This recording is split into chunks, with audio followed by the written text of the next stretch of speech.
An unusual title. We don't usually speak about saints and trees in the same time. So it's a nice topic. Krishna speaks about trees twice in the 10th canto of the Bhagavatam. And we'll be discussing a little bit what Krishna says about saintliness of trees in chapter 22. There's a tree, a big one. Look how small the people are, and there's some horses, and it's a big, big tree, giving shade and giving whatever it has to the people who are by the side of that river, by the tree. In chapter 22, it's summertime. Krishna and Balaram are entering into the forest, and Krishna speaks to Balaram.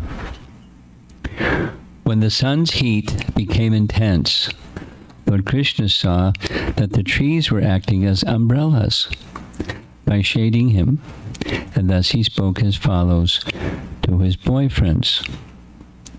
Lord Krishna said, O Stoka Krishna, and Angshu, O Sridham, Subal, and Arjuna, O Vishala, Vrishabha, and Ojasvi, Devaprastha, and Varutapa.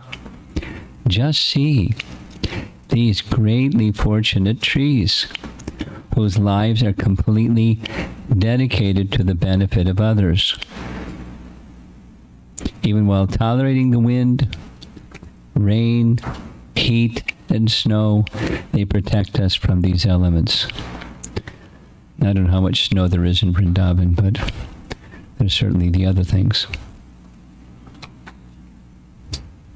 And off they go, taking care of the cows. Or actually, it's the cows are just following along with Krishna and Balaram because they enjoy their company. They have love for Krishna. And so they just follow Krishna wherever he goes. Just see how these trees are maintaining every living entity.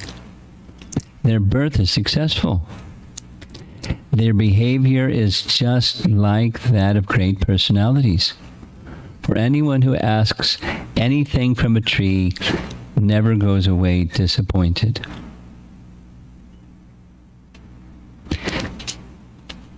Often it's spoken of that Krishna didn't just go to grazing pastures, but he went to the forests.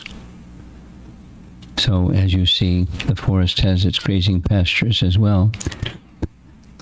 The trees fulfill one's desires with their leaves, flowers, and fruits, their shade, roots, bark, and wood, and also with their fragrant sap, ashes, pulp, and shoots. This is the pastime where the boys would sit having their lunch, and they'd play a little game while they're having their lunch. It's the game, one of the games was close your eyes, or put some food in your mouth, and without seeing it, you have to tell us what it is. So sometimes they put a flower in Krishna's mouth and laugh. And Krishna would smile. Here's a painting that's intended to illustrate the Bandira tree. Bandira tree is a very special tree. It is a Bandira forest that is highlighted with the Bandira tree, and it's a very, very, very large tree. But, water and everything that the cows and the animals and the peacocks need. Vrindavan supplies everything. It is the duty of every living being to perform welfare activities for the benefit of others with his life, wealth, intelligence, and words. Now, I came to know later, after reading this chapter, where Prabhupada got the verse from. He gave half of a whole Bhagavatam class describing what this verse says. prana, artha, diya, and vacha, the Sanskrit terms. And he went through one by one. That this human life, or for that matter, every living being, is meant to serve others. Now, humans, of course, have wealth, but everyone has life and some intelligence. So, dedication of one's full life, his explanation was that when we're engaged in extending devotional life or bhakti life to others, some may become very moved and just give their life to service to Krishna. Others may come forward and give their wealth in service to Krishna. Others may come forward and give their intelligence in some form of service to Krishna. But minimally, we should interact with others. This was Prabhupada's teaching, so I'm just sharing it, in such a way that people will give their words of appreciation. He said if we should act in such a way when we interact with others that they say, the Hare Krishna people are nice. And by that expression, there is spiritual benefit that goes to that person. And then he said, contrastingly, we shouldn't act in such a way. They say the Hare Krishna people are bad. Because if we act in that way, somehow people say the Hare Krishna people are bad, then that's a disservice to Krishna. So, welfare activities for the benefit of others. Sarve Sukhino Bhavantu. That's a Vedic phrase that Prabhupada repeated many, many times. Sarve Sukhino Bhavantu means everyone should be pleased, Sukhi. Everyone should become happy.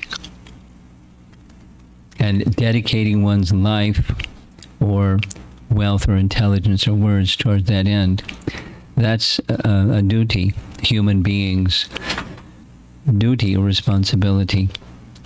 So he's speaking like that in relation to the trees. And of course in Vrindavan there's lots of, it's vana, it's a forest of many, many, many trees.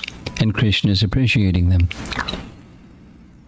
It is described in the beginning of the 15th chapter, similarly, Krishna is speaking about the trees. And the commentary says, he was speaking about the trees and the creepers and the bushes and, all the wildlife in Vrindavan, the birds, the cuckoos who sing very nicely, and etc., etc. As he was speaking about them, they were hearing his speaking and they were feeling very enlivened. They were feeling ecstasy, and as he was just glancing at them, they were feeling further ecstasy. So he was enlivened by being in the forest. Chapter 15 is when he turned 6. And when he turns 6, he has a bigger range. He has, instead of calves, he has cows, and he can go through all the forests of Vrindavan, and he's really happy. And when he enters in the forest, he's really happy. And his happiness is felt by the forest creatures, trees, bushes, etc. And as he is enlivened, they become enlivened. And there's this big festival of enlivenment, co-enlivenment back and forth. A nice example of serving others with body, mind, and words is King Ranti Dev. It's a very nice description found in Srimad Bhagavatam. King Ranti Dev was a celebrated king who was particularly known for sacrificing for others. And on one occasion, he was performing an austerity. The benefit of that austerity, the intended benefit, was to go to the citizens, because when you perform some activity or a yajna or something, who's the one who's to receive the benefit? So you can transfer the benefit to another, either they're not present. So kings would do like that. They would do something very special, a sacrifice or austerities or something, the benefit to go to the king, to the kingdom. So he was performing a 100-day fast. Pretty intense. I mean, fasting for Janmashtami is coming up. Many of us fast for Janmashtami. And, it's not bad, but, it's okay. And, more than one day. And anyway, so 100-day fast. And the plan was in the early morning, just around Brahma Muhurta hour, which marks the change of the previous day to the next day, he was planning to break the fast. So as he was planning to break the fast, a big feast was brought, a royal feast. And as he was prepared to break the fast with his royal feast, a beggar came, saying that he was hungry. And the first one that came was a sadhu. A sadhu came, saying, "I'm very hungry. I've been fasting too." So the king was very happy to feed the brahmana. So he said, "You take half and I'll take half." So the brahmana finished, and he then started to break his fast with the other half. And just as he started to break the fast, as you see in the left-hand side of the painting, a man came with many puppies. He said, "My puppies are really hungry. Can you give something to feed them? And you're known to be a very charitable person." So he said, "Sure. Take this other half that was meant for me. I'll just take the water." And as he was getting ready to take the water, a beggar came, saying, "I'm very thirsty. Can I have something?" So the king there's this long explanation, saying, same message. How fortunate am I, because the human form of life is meant for making sacrifice for the benefit of others, and without my even asking or arranging, here are persons that I can do some service for. Oh, happy day. I'm such a fortunate person. And this is after he's the king and he's been fasting for 100 days. So as you see in the upper left corner of the painting, Brahma and Vishnu, and I forget who the other is, Indra, they had transformed themselves or appeared in these three, the brahmana, the beggar, and the man with the puppies, because they had heard about Ranti Dev's charitable nature, and they wanted to see what the limit of it was. And they came to understand there is no limit. And so they gave their benedictions, as they wanted to give him all benedictions, whatever it is that they had in their capacity to give him. And he just wanted the welfare of his citizens. So that's a duty, of course, an extreme case, but it's a duty of human life. The verse from the Krishna says is all living entities, but certainly in human life, to extend service to others. There's another painting of Ranti Dev giving in charity to the beggar and the man with the puppies, etc. In our modern time, a celebrated personality making such sacrifices, a well-known charitable giving person is Mother Teresa. Just a little sharing. When she left this world, there was a little ceremony in our temple, and the local government officer is called an alderman. They have that name, that terminology here. Alderman. Alderman is like, somebody in charge of a district. Within a city, the city has different districts, and then the person in charge of a district is the alderman. So the alderman came, and it was really emotional. He said he had great appreciation for Mother Teresa.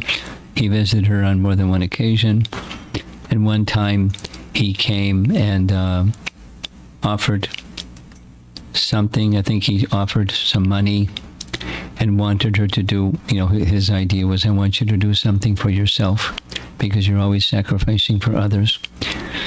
And she said to him, when I see this resource that you're offering, I think how many blankets can go to the elderly, and how many plates of how many meals can go to the children. And it's out of the question for me to take something for myself. I just see that way. So please allow me to use this donation that way. So he was, she said, with her own genuine charitable spirit, he was again very moved by her nature. Now this is something that I think will be entertaining for the children as well as for the adults. Do you like stories? Sometimes. Okay. So this is a story written for children and also for adults. And it's called The Giving Tree. The author of the story illustrated the story and narrates the story, and it's now made into like a little video. So at the end, I'm going to ask for volunteers, what did you learn from the story? What was an important lesson? Okay? So it's called The Giving Tree, and I hope the technology works. I tried it before I came.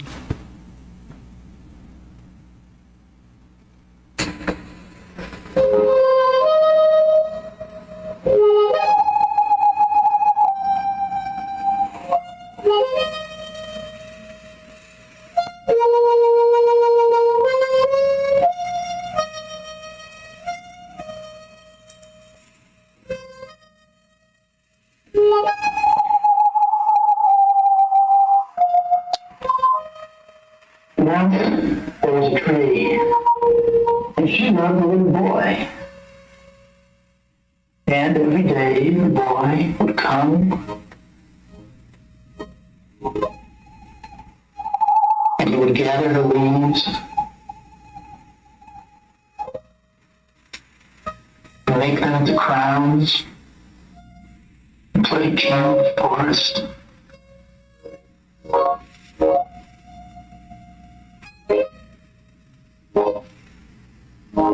He would climb up the trunk and swing from the branches and eat apples.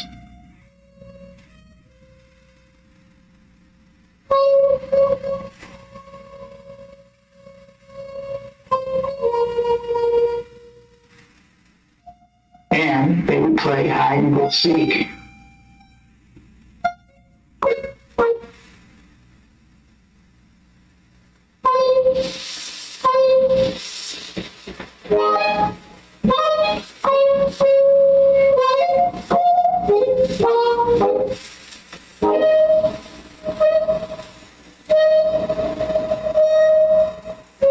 When he was tired, he would sleep in her shade.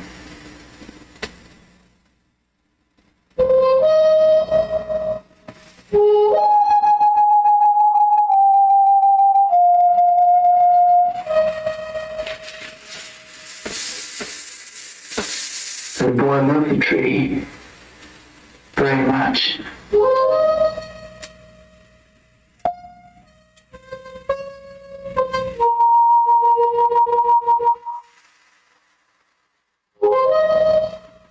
And the tree was happy.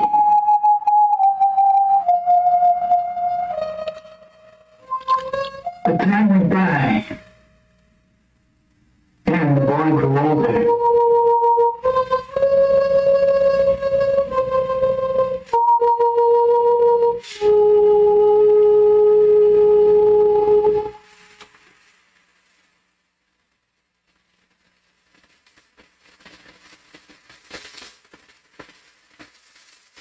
and the tree was often left alone.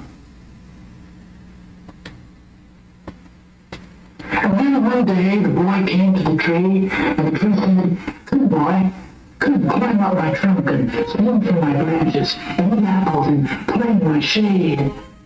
"I'm too big to climb and play," said the boy. "Come on, buy things and have fun. I want some money. Can you give me some money?" "I'm sorry," said the tree, "but I have no money. I run the leaves and apples.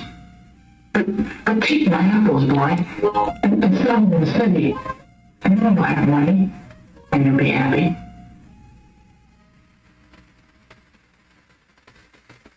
And so the boy gathered up her apples and carried them away.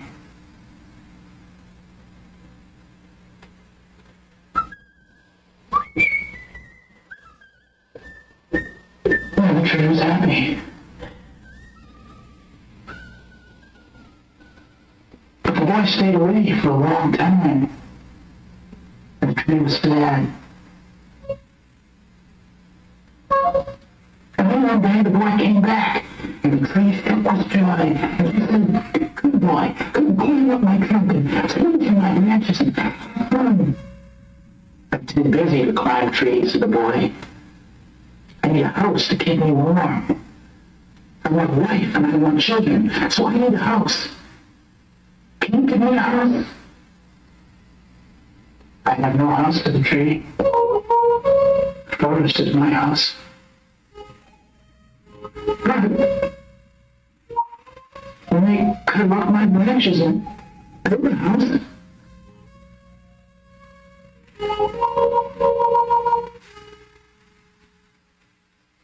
And so the boy cut off the branches and carried them away to build his house. Dun, dun, dun, dun, dun, dun. And the tree was happy. Dun, dun, dun, dun, dun, dun, dun, dun. But the boy stayed away for a long, long time. And when he came back, the tree was so happy she could hardly speak. "Come boy," she whispered, "come and play and have fun again." "I'm too old and sad to play," said the boy. "Life is not fun. I want a boat that will take me far away from here. Can you give me a boat?" "I have a boat," said the tree. "But you can cut down my trunk and make a boat. Then you can sail away. Be happy." And so the boy cut down the trunk, and he made a boat and sailed away. And the tree was happy.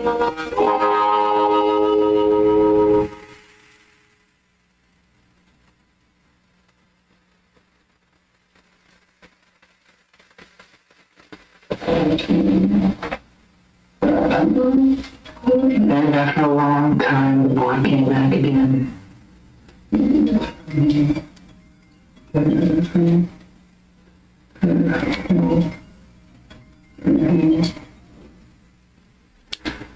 "I'm sorry, boy," said the tree. "I have nothing left to give you. My apples are gone." "My teeth are too weak for apples now," said the boy. "My branches are gone too," said the tree. "You cannot swing on them." "I'm too old to swing on branches," said the boy. "Even my trunk is gone," said the tree. "You cannot climb." "I'm too tired to climb," said the boy. "I'm sorry," sighed the tree. "I wish that I could give you something, but I have nothing left. I'm just an old stump. I'm sorry." "I don't need very much now," said the boy. "Just a quiet place to sit and rest. I am very tired." "Well," said the tree, straightening herself up as much as she could, "well, an old stump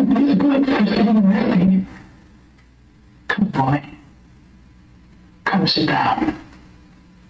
Sit down and rest.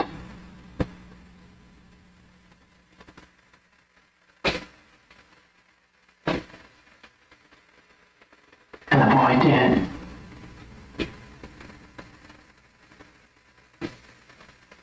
And the tree was happy.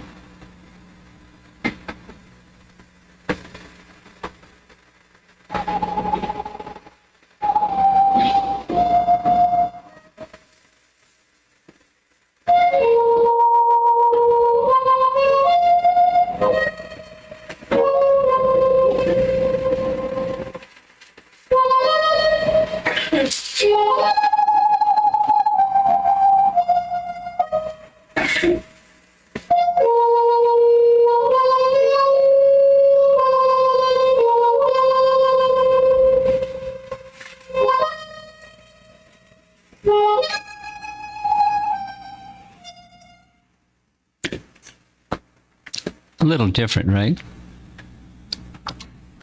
Than our usual discussion. But I've found from having discussion about this, the giving tree, interesting things come out. So anybody, not just young people, but anybody that would like to share, what's your takeaway, or what it struck you, or what's some lessons you can learn from this little story?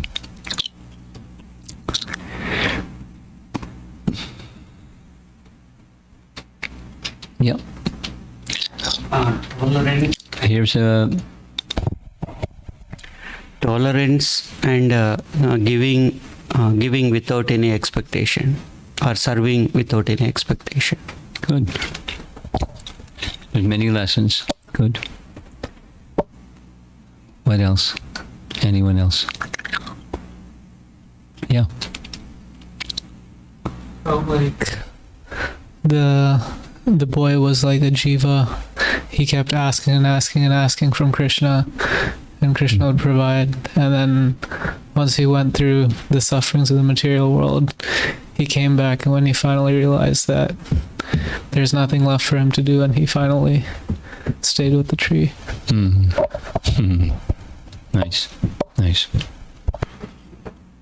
Nice. I felt like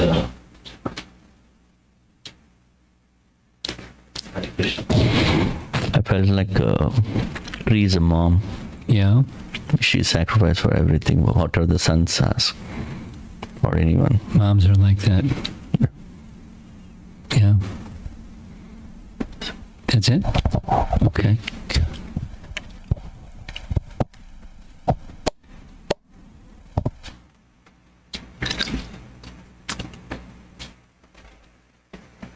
Shankadari, go ahead. You got the microphone. Tree is very happy, giving and giving and giving.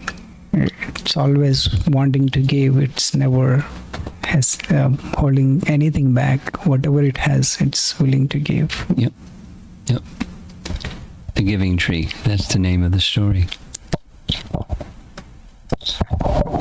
Like how the tree is very like humble, and it's like not asking anything for return. Not expecting anything in return.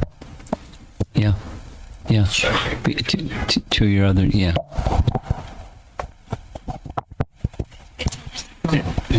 Hare Krishna. I think what I saw it was the sacrifice of the tree. It didn't ask anything in return, but it sacrificed itself in giving. Right. Whatever one has, make sacrifice and be happy in that act of sacrifice. Yeah. Without expectation. Same as what we've been hearing. Hare Krishna. There's silence over this side. Anyone over here? Yes, there is.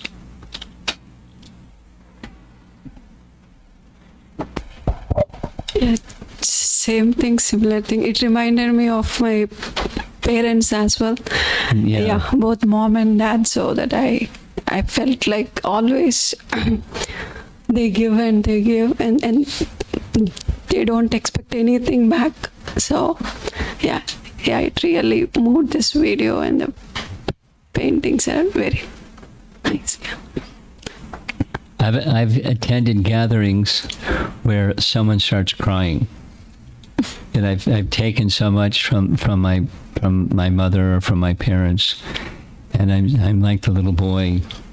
I'm never satisfied. I'm never satisfied. I'm never satisfied. You know, I'm such an ungrateful person. That kind of expression. Okay. Anyone else?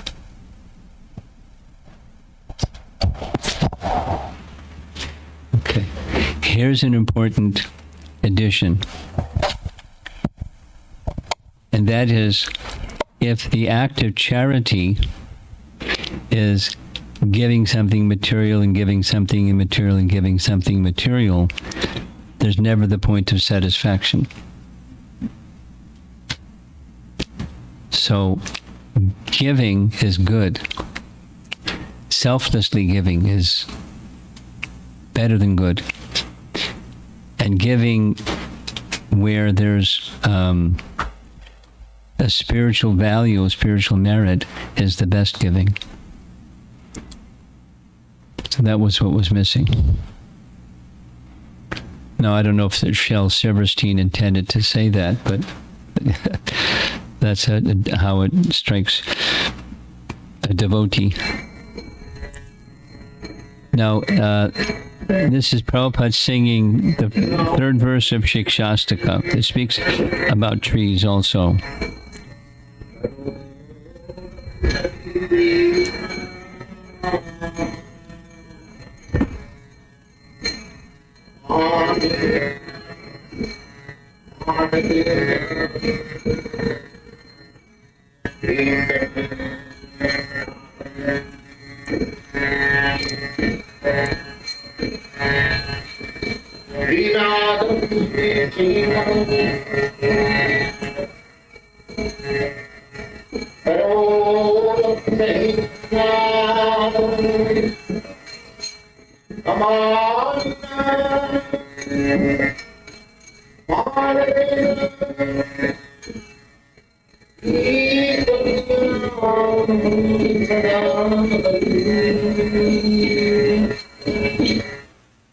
Some of you know what Shikshastaka is. It's 8 verses composed by Lord Chaitanya describing the process of chanting.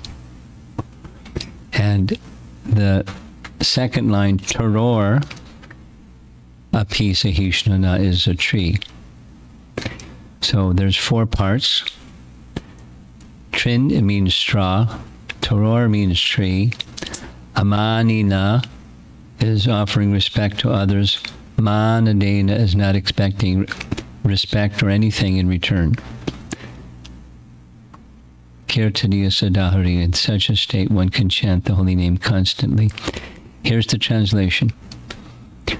One should chant the holy name of the Lord in a humble state of mind, thinking oneself lower than the straw in the street. That's the humble part.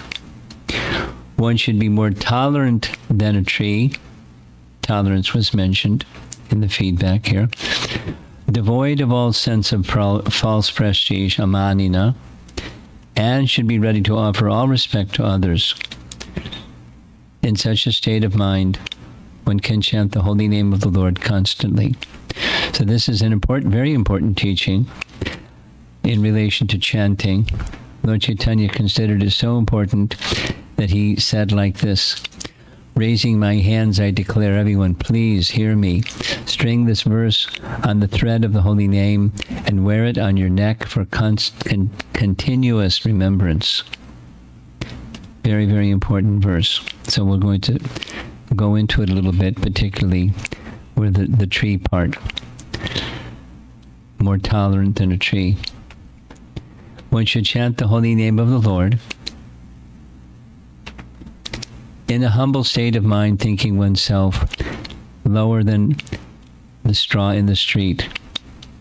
So here's an image where there's lots of straws in a path in walking. So when you step on a straw, there's no protest, but it doesn't spring back up again. You step on grass, after some time it's back up again. But straw, it stays down, and it's very insignificant. So more humble or lower than the straw in the street. This image on the right is Sanatan Goswami, who came before Lord Chaitanya with straw in his teeth to offer and hold his feet, appealing to Lord Chaitanya with great humility to instruct him in spiritual life. So that's a starting point, humility. And there's this saying, you probably heard something like this: the beginning of all knowledge comes from humility. Some of you like reading Bhagavad Gita. And in Bhagavad Gita, in chapter 12, there's, chapter 13, there's 6 questions that Arjuna asked Krishna. Is that a Bhagavad Gita? You're looking up the verse? The very first verse, chapter 13, texts 1 and 2. Chapter 13, text 1 and 2. Arjuna wants to know what's knowledge and the object of knowledge. 6 things.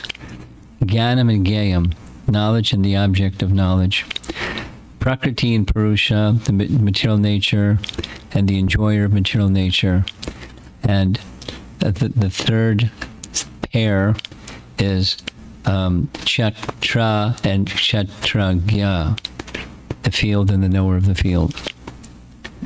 That's basically, it's the question is a different way of asking about Sankhya philosophy, matter and spirit, the distinction between the two.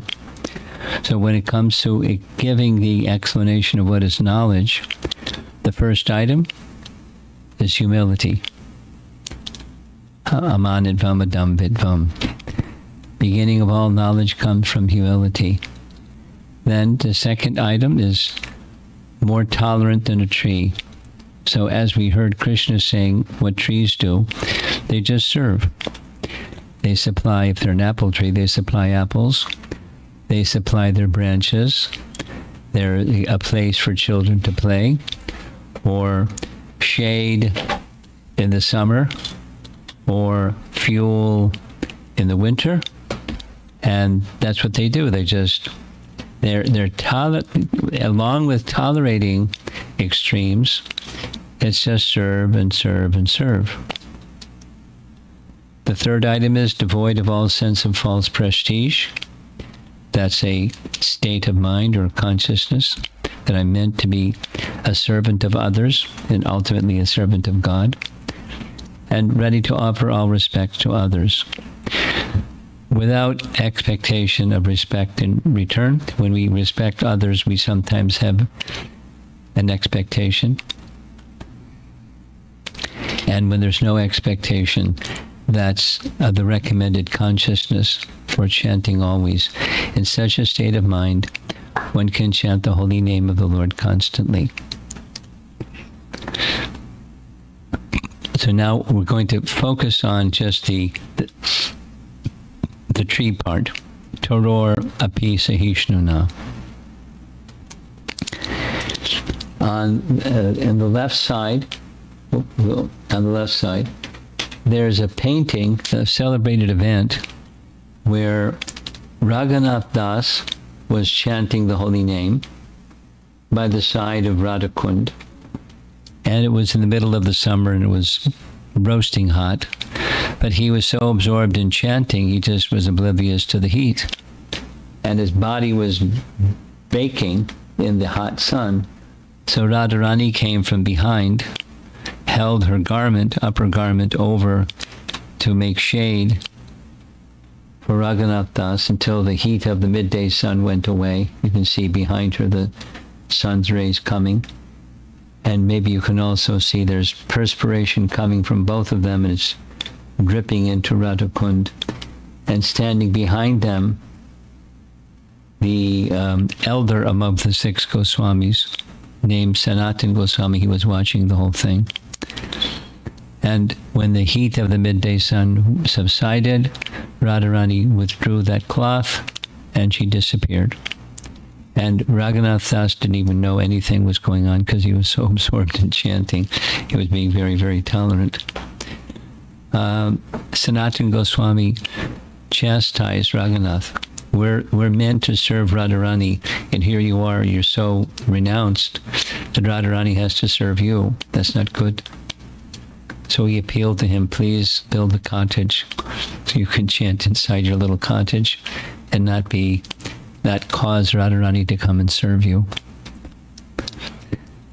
And of course, on the right side, that's Prahlad, and being tormented by the assistance of his father, Hiranyakashipu, and put in a place where there's many poisonous snakes, and he remained undisturbed.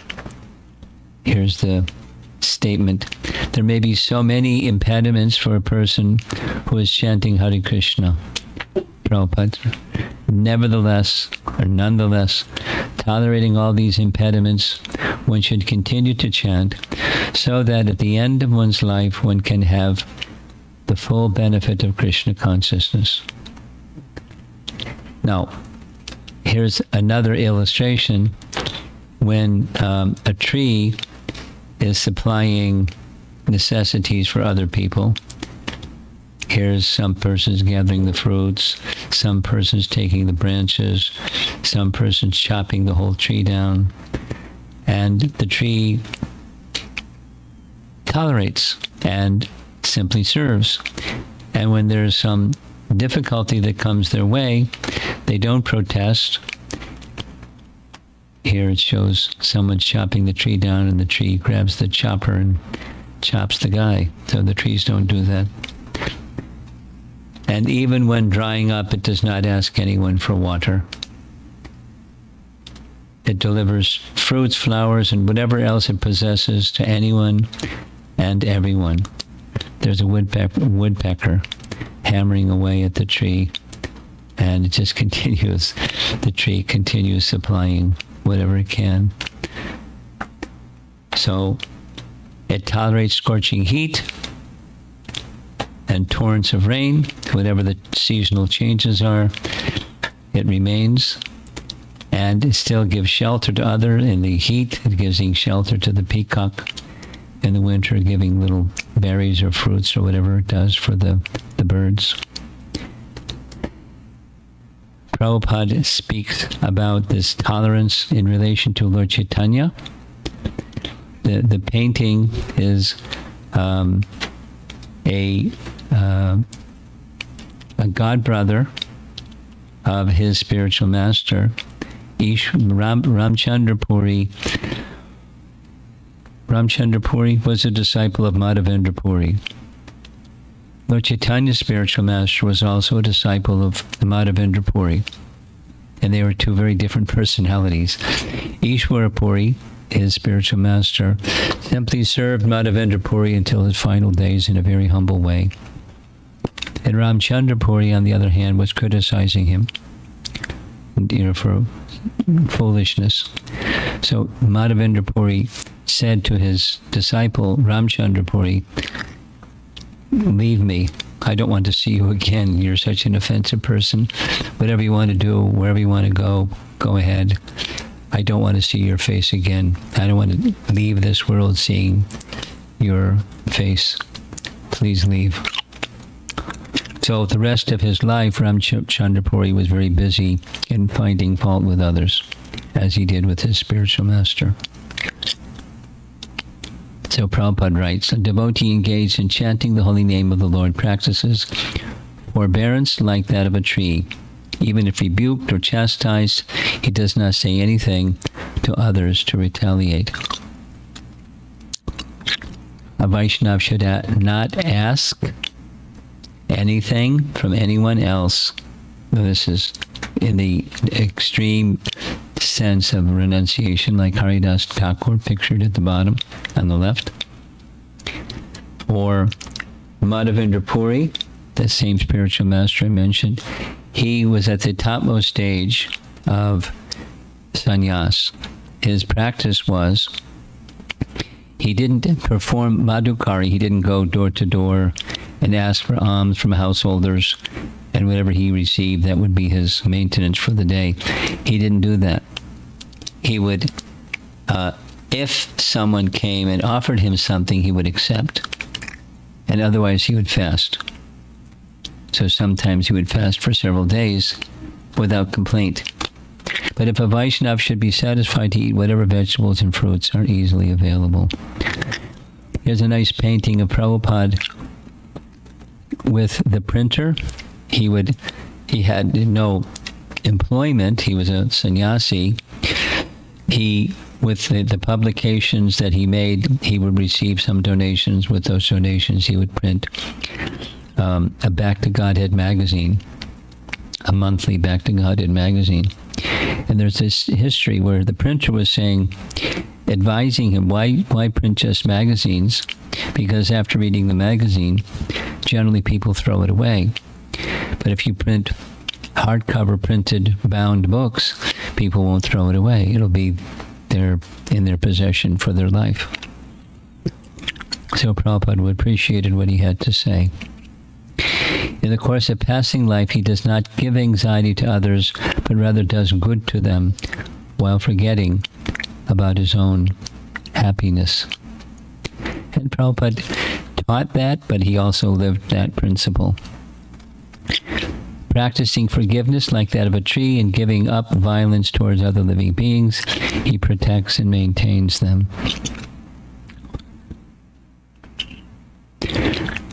This is a celebrated photograph on the left. It's Prabhupada in Tompkins Square Park, chanting amongst people that were not very civilized, but were eager to hear the chanting of the holy name.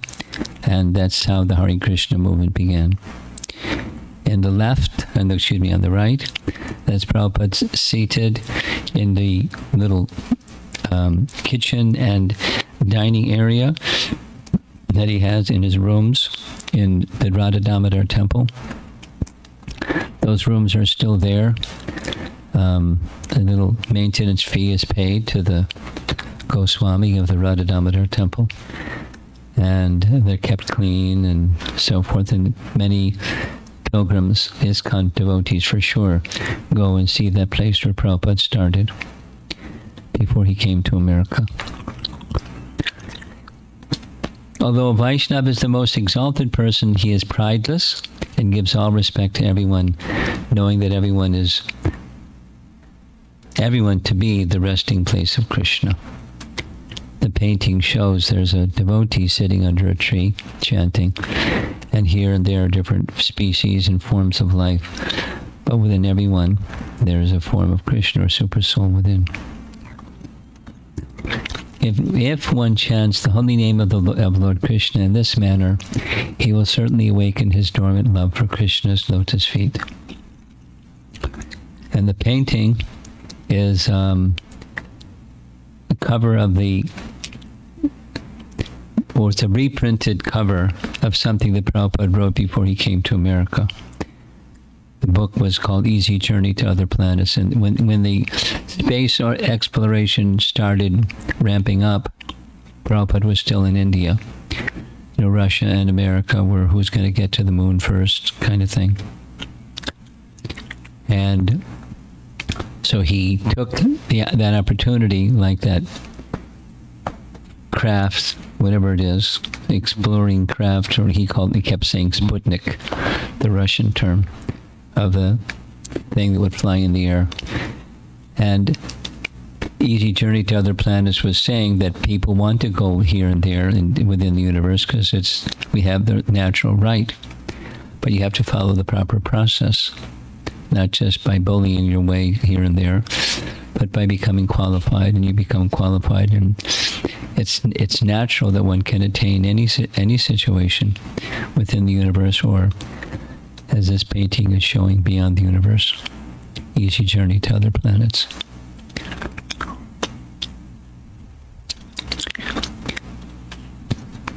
So back to the title page, Saints and Trees. It's as trees give service and are tolerant despite lack of gratitude for service rendered. Saints are also, their very nature is they like to serve.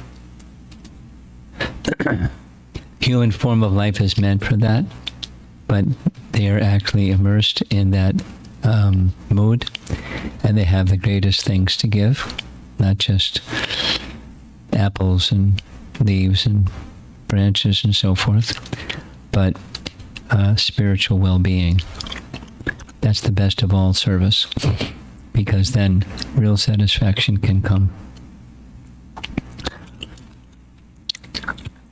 So that's the topic. Pretty simple. Saints and trees. See if there's any discussion.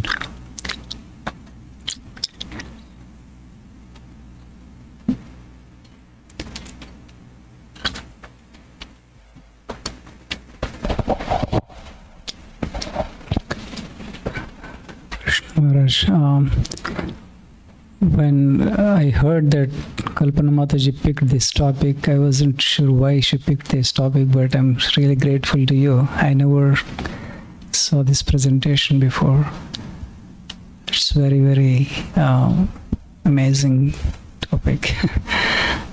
And so in this presentation, mostly the trees and the qualities and about chanting, which is very much relevant to you, which you're looking for, is very much covered. And I was remembering Srila Prabhupada, as you were mentioning, how when he was in Delhi printing magazines and going door to door and distributing, Yes. that incident which is really touching to the hearts, like how he was giving all the time. I'm not, it's unimaginable for any normal person. And yeah. Go ahead. Yeah, I mean, as you mentioned also, that Srila Prabhupada, he was giving all the time, without any expectation. That's the best example of the saints. Yeah. And also the Mother Teresa, as you mentioned. It's just appreciating that point, Maharaj. Thank you. It's especially amazing considering what his life was like before. He was a very successful and wealthy person, like an aristocratic person. And when he was starting this mission that Bhaktisiddhanta had requested of him, it was very austere and very humble. Not only door to door, he would go to tea stalls. It's specifically said people would be sitting around, and he'd engage them in conversation and have them purchase one of his Bhakti-Gaudiya magazines. Very, very humble. Very, very humble. There was nothing. The mission was to take the message to the West, and here he was, no money, just living day to day. And it stayed like that for quite some time before the reciprocation came from Krishna. But always in the mood of giving and trying to fulfill the mission. So, yeah. There's another one of these Shel Silverstein little stories.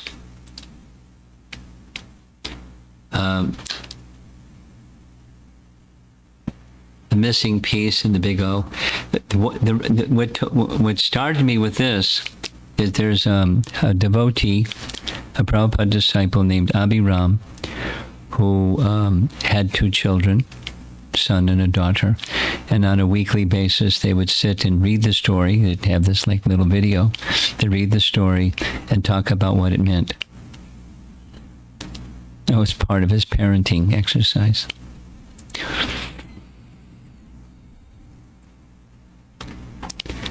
Is there anything else? Yeah.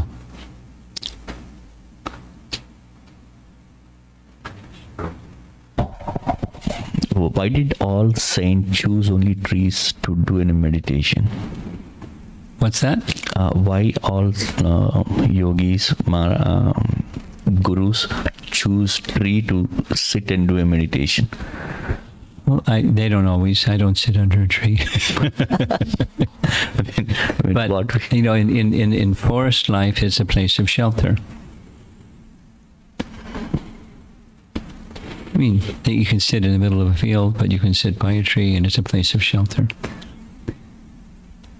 It seems to me, I've never thought about that question in particular, but it seems quite natural.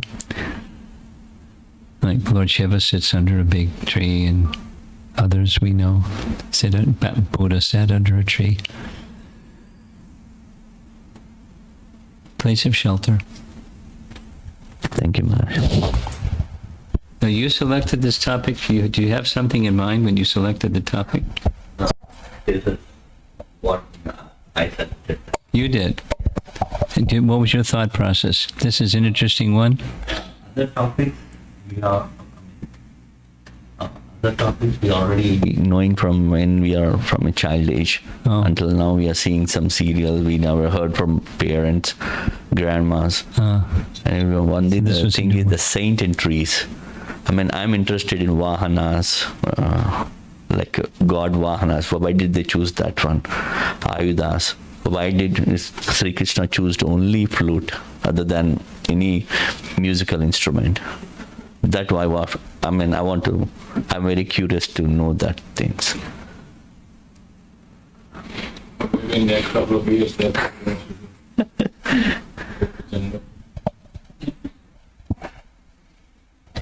Well, it's you know why there are other weapons. You know why Parashuram had a chopper, or why Ram had a bow and arrow, and why Krishna had a flute. That's just their paraphernalia.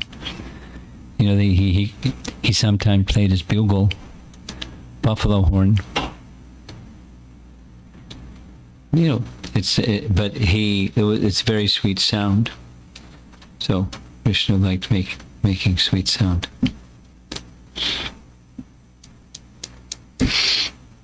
Anything else? Yes? Krishna Guru Maharaj. When you were talking about the Leela Amrita, I think particularly my thoughts went to particularly Srila Prabhupada was sitting with those printer people many hours to bring out his first copy of Bhagavatam. And He did what now? he was sitting with those printing Yeah. press people, Yeah. and those printing press people have no knowledge what that book is, but still they are struggling to, like, they are trying to help him to print that book. Yeah. And I think without that books, we wouldn't be without reading those books. I think we always appreciating every day when we read Bhagavatam.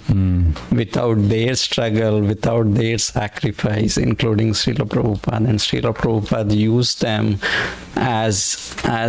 and he gave the mercy for those people to involve in this service without their full knowledge of what they are doing as it. So Well, they didn't help him print.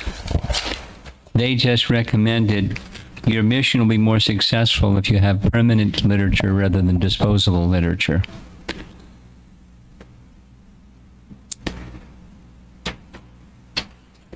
Bhaktivinoda Thakur, by the way, he wrote little pieces, and then assembled them together in a book. That was one of his strategies. Little pieces so it's chewable and bite-sized and digestible. And then little pieces, and then became a book. Not all books were like that, but some were like that.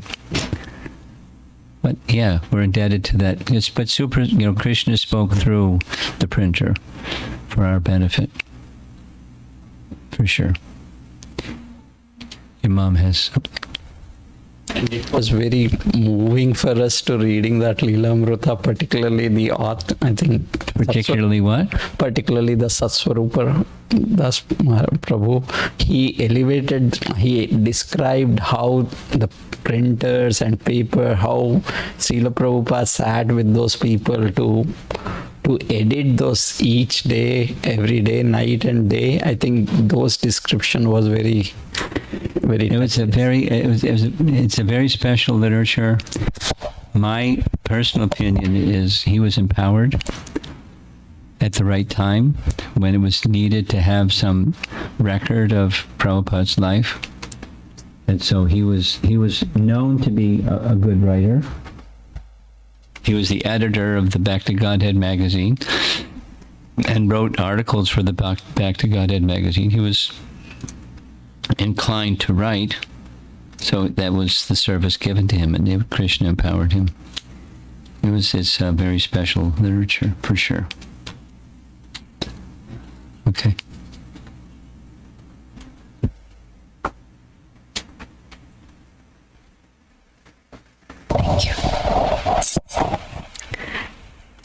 Guru Maharaj, I was thinking about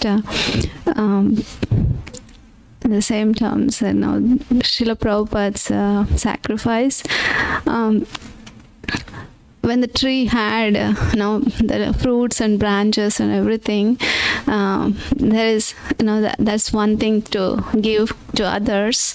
It was giving the boy, but when it was cut off, even totally, but still, it wants to give to this boy. Asking him to come and sit at that. I was just thinking of how Srila Prabhupada to the at the last minute of his life, he was using that to even on the bed he was translating and he was doing what?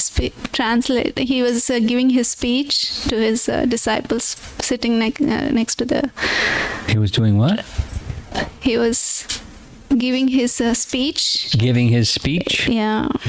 Translating. Okay. Yeah. Okay.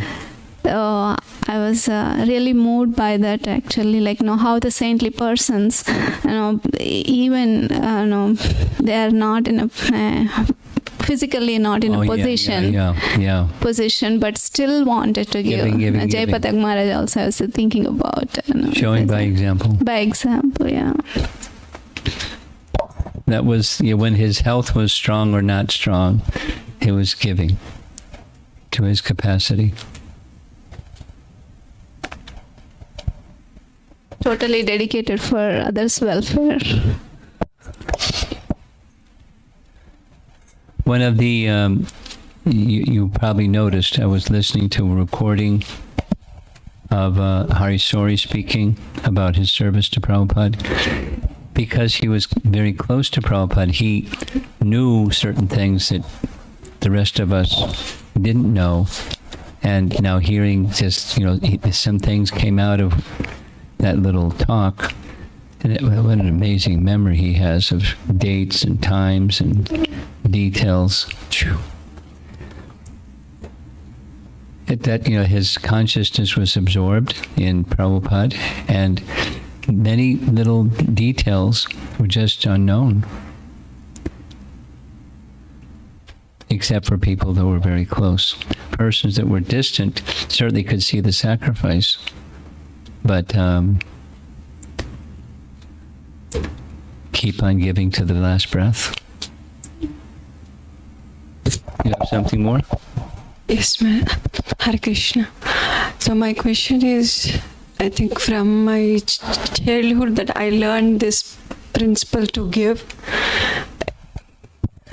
To give to others. So my question is, I see so many people are very pious and they give charities and all. So the way Krishna will be pleased, it depends upon the consciousness that they are giving. Yes.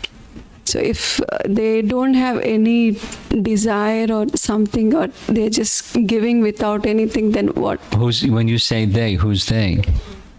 Whoever giving. Pious people, generally speaking, in this world, people are conducted by the modes of nature. In this world. In the spiritual world, there's no modes of nature, but in this world, there's the modes of nature. And people that are pious or in the mode of goodness, it's mixed. The mode of goodness is mixed. The modes are all mixed. So there's something in something. There's some consideration. I do this and I'll receive that. Piety, the fruits of piety will come. And with those fruits of piety, I will prosper. And with the fruits of piety, I will then attain a heavenly situation. I mean, it's whether it's in the front of their mind or the back of their mind, it's the modes of nature are working. So truly selfless service is literally where there's no expectation. But with the modes of nature, there's always expectation. And the only situation where there is no expectation is purity, or that's Shuddha Sattva, or transcendence. That's rare.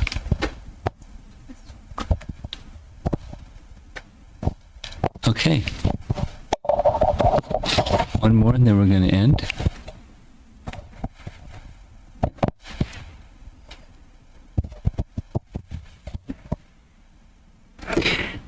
In that little show that we saw, the cartoon show, the point that you mentioned at the end was how the devotee thinks that giving just material things will not actually satisfy. Yes.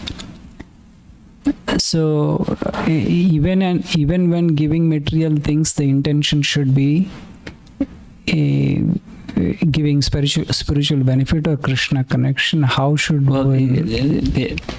the holistic picture of the self is there's not only the soul, but there's the package, the body and mind and intelligence, and they have their needs, and one is seeing the holistic picture of the individual. Fulfilling those needs has a longer term, or a longer term benefit, and that is the facility to be able to engage in life's real ultimate mission. So, I mean, you're a parent, so you have 2 children, and here there's other parents that have their children, and they're very busy taking care of their needs. So it's not that parents shouldn't take care of needs, or trees shouldn't give branches and apples and wood. But it shouldn't stop there. When giving those things is to assist with the human mission.